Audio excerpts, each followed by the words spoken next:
Hi guys! So, for today's video, magluluto lang kami ni Windel ng gulay. So, actually, it's my day off and time check, it's 2:53 and kakauwi lang ng aking alagang pusa. So, ito na siya. Say hi!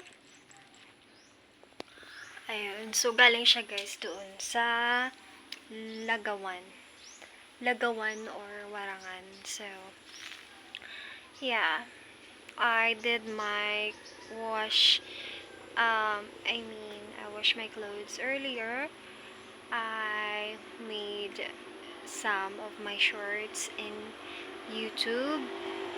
And, yeah, that's the thing na na-accomplish ko for today. So, pinabili ko lang yung kapatid ko ng kape and toyo for our gulay. So, yeah, I'm just gonna wait for him. Meron din ako na pinabiling kape kasi I feel to drink a